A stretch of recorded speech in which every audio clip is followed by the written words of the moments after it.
हड़प्पा नगर एक ऐसा शापित गांव था कि यहाँ के लोग शाम के 7 बजते ही अपने अपने घरों के दरवाजे कसकर बंद कर लेते थे, क्योंकि हर शाम सूरज ढलते ही गांव में एक भूखी नन्ही बच्ची की आत्मा घूमती थी। वह हर घर के बाहर जाकर दरवाजा खटखटाती थी और अगर कोई भी दरवाजा खोलकर बाहर आता था तो वह बस उससे इतना ही कहती थी, मालिक 2 दिन से भूखी हूँ, अगर कुछ खाने को है तो प्लीज दे दो। और अगर कोई भी उसे साधारण बच्ची समझकर कुछ खाने को दे देता था तो अगले दिन उस व्यक्ति की लाश 2 हिस्सों में कटी गांव के चौक पर मिलती थी। पर इसी गांव से कुछ ही दूरी पर एक छोटे से घर में रहते थे 4 भाई, रायस्टर, ज्ञान, अज्जू और अमित। चारों एक दूसरे के जिगरी थे और पास ही की सड़क के किनारे एक छोटा सा ढाबा चलाया करते थे। एक दिन रायस्टर की बहुत बड़ी लॉटरी लग जाती है और वह यह खुशी अपने सारे भाइयों को बताता है और कहता है, चलो भाइयों, इतने दिन से हम कहीं घूमने नहीं गए, तो चलो आज शाम ही हम अपने मामा की हवेली में घूमने जाएंगे। उनके मामा की हवेली दूर पहाड़ों के बीच बसी थी और देखने में बहुत ही सुंदर और खूबसूरत थी। और फिर क्या था, शाम होते ही चारों भाई अपनी पुरानी जीप लेकर मामा की हवेली की ओर निकल पड़े। पर हड़प्पा नगर पहुंचते पहुंचते रात गहरा गई। रायस्टर ने तुरंत गाड़ी साइड लगाई और उतरकर कहा, भाइयों, रात बहुत हो चुकी है, रात में गाड़ी चलाना खतरे से खाली नहीं है। मेरा क्या कहना है कि आज हम यहीं चारों भाई एक होटल देखकर रुक जाते हैं, सुबह होते ही मामा की हवेली की ओर निकल पड़ेंगे। तभी ज्ञान बोलता है, हाँ भाई, तू एकदम सही कह रहा है, आज हम यहीं रुक जाते हैं, सुबह होते ही मामा की हवेली के लिए निकल जाएंगे। और फिर अपने दोनों भाइयों की तरफ इशारा करते हुए बोलता है, क्यों, तुम दोनों राजी हो ना? अमित और अज्जू अपना सिर हिलाते हुए कहते हैं, ठीक है बड़े भाई। तभी रायस्टर कहता है, मेरा क्या कहना है, मैं और ज्ञान गांव में जाकर होटल का पता कर लेते हैं, तुम दोनों यहीं रुककर गाड़ी का ध्यान रखना। और इतना कहकर रायस्टर और ज्ञान वहां से चले जाते हैं। गांव की सुनसान सड़कों में चलते हुए रायस्टर ज्ञान से पूछता है, बड़े भाई, तुम्हें क्या लगता है ये गांव इतना शांत और सुनसान क्यों है? ऐसा लग रहा है कि गांव के सारे लोगों को कहीं कोई एलियन पकड़ कर ले गए हों। तभी ज्ञान बोलता है, रायस्टर छोटू, तू ज्यादा मत सोच, देख सामने होटल आ गया है। दोनों होटल के दरवाजे के बाहर खड़े होकर चिल्लाते हैं,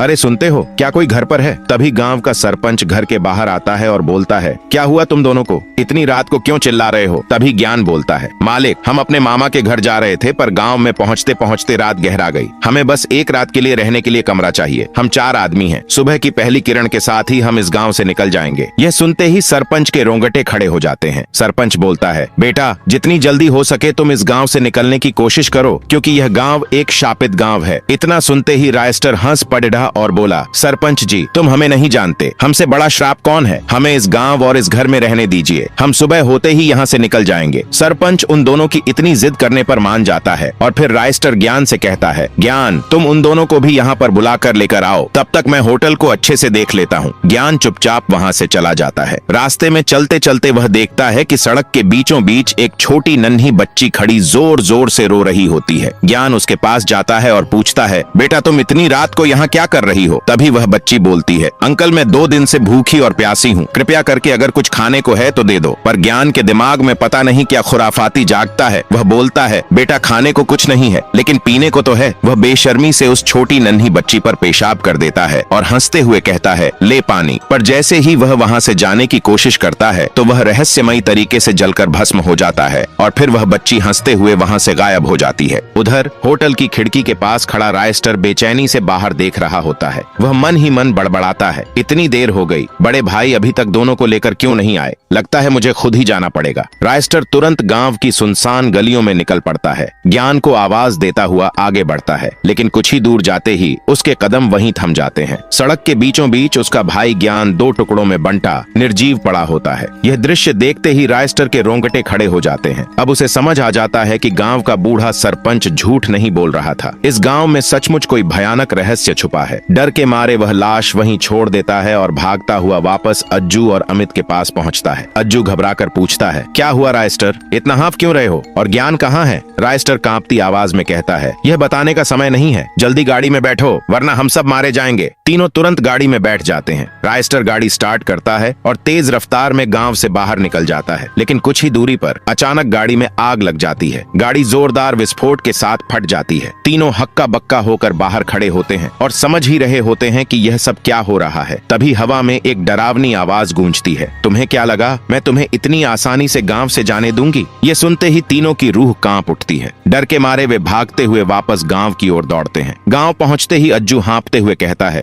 अब क्या करें, यहाँ से निकलने का कोई रास्ता ही नहीं दिख रहा। रायस्टर डरते हुए बोलता है, मुझे लगता है आज रात हमें इसी गांव में रुकना होगा, सुबह होते ही देखेंगे कि क्या करना है। और तीनों भागते हुए वापस उसी होटल में पहुंच जाते हैं। रात के ठीक 2 बजे होटल के कमरे में गहरा सन्नाटा होता है। तीनों उसी घटना पर चर्चा कर रहे होते हैं। तभी अज्जू चुप्पी तोड़ता है, भाई ज्ञान कहाँ है? रायस्टर की आंखें भर आती हैं। भारी आवाज में वह कहता है, क्या बताऊं भाइयों, ज्ञान मारा जा चुका है। यह सुनते ही अमित गुस्से से आग बबूला हो जाता है। ये सब तुम्हारी गलती है रायस्टर, अगर तुम रात को इस गांव में गाड़ी न रोकते तो आज हम इस मुसीबत में फंसते ही नहीं। वह अज्जू की ओर देखता है, क्यों अज्जू, मैंने सही कहा ना? अज्जू गुस्से में कहता है, अमित अब हम यहाँ 1 सेकंड भी नहीं रुकेंगे। इतना कहते ही अज्जू और अमित रात के घने अंधेरे में होटल से बाहर निकल जाते हैं। रायस्टर उन्हें रोकने की कोशिश करता है, लेकिन वे उसकी एक भी बात नहीं सुनते। गांव की सुनसान गलियों में चलते चलते उन्हें अजीब अजीब आवाजें सुनाई देने लगती हैं। तभी उनके सामने वही छोटी बच्ची प्रकट होती है जो जोर जोर से रो रही होती है। वे दोनों उसके पास जाते हैं। क्या हुआ बेटा, इतनी रात को यहाँ क्या कर रही हो? बच्ची कहती है,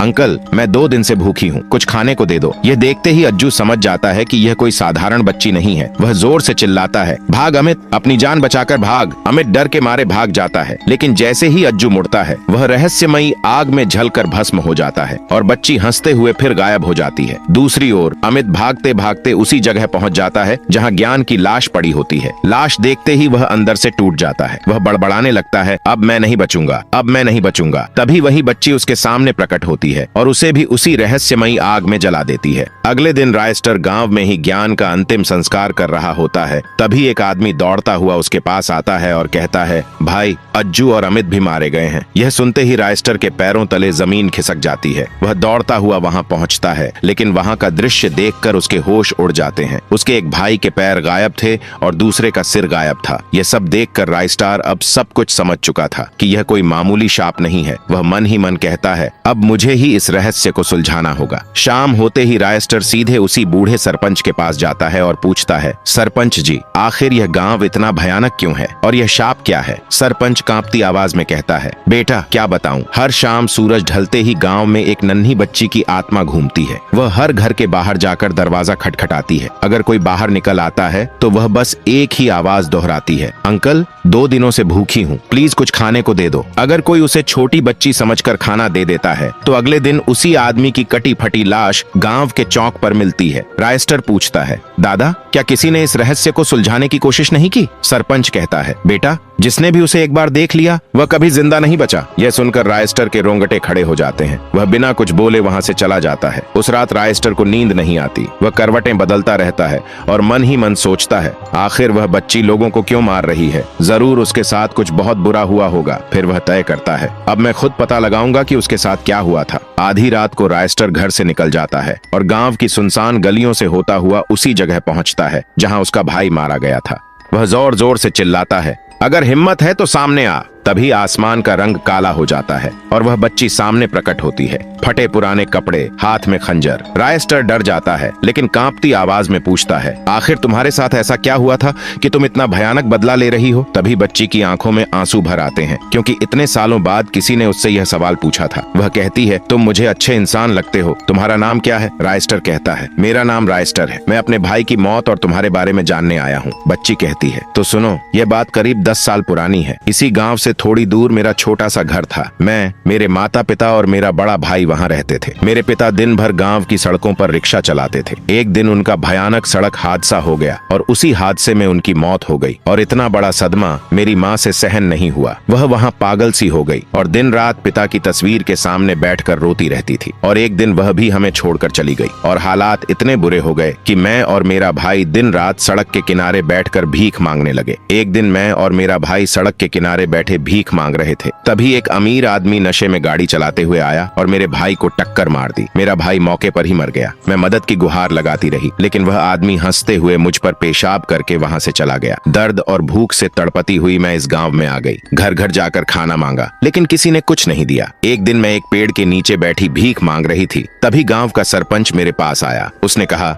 बेटी अगर खाना चाहिए तो मेरे साथ चलो। मैं उसकी बातों में आ गई और उसके साथ चली गई। उस दिन उसने मेरे साथ बहुत गलत काम किया और सबूत मिटाने के लिए मुझे जान से मार दिया। तब से मैं उसी सरपंच को ढूंढ रही हूँ। ये सब सुनकर राइस्टर कहता है, ठीक है, मैं तुम्हारी मदद करूंगा, लेकिन क्या तुम बदले में मेरे भाइयों को जिंदा कर सकती हो? वह बच्ची कुछ नहीं कहती और वहाँ से गायब हो जाती है। अगली रात राइस्टर सरपंच के पास जाता है और उसे बहला फुसलाकर गांव की सुनसान सड़क पर ले आता है। तभी वह बच्ची प्रकट होती है। राइस्टर कहता है, मैंने तुम्हारा काम कर दिया, अब आगे सब तुम्हारे हाथ में है। इतना कहकर वह पीछे हट जाता है। बच्ची सरपंच की ओर बढ़ती है। सरपंच भागने की कोशिश करता है, लेकिन बच्ची उसे आग में जलाकर राख कर देती है। दूर खड़ा रायस्टार ये सब देख रहा होता है। तभी अचानक उसकी आंखों में रहस्यमयी सी चमक फैल जाती है और जैसे ही उसकी आंख खुलती है, वह खुद को अपनी खाट पर सोया हुआ पाता है। रायस्टार हड़बड़ाकर उठ बैठता है। उसका पूरा शरीर कांप रहा होता है। वह घबराई हुई आवाज में कहता है, क्या ये सिर्फ एक सपना था? लेकिन इतना भयानक सपना कैसे हो सकता है? तभी उसे अपने भाइयों का ख्याल आता है। वह घबराते हुए अपने ढाबे की ओर दौड़ पड़ता है। जब वह वहां पहुंचकर देखता है तो उसके सामने उसके सभी भाई पूरी तरह सुरक्षित खड़े होते हैं। तो दोस्तों, ये कहानी आपको कैसी लगी? अगर आपको पसंद आई हो तो एक लाइक और सब्सक्राइब जरूर करें।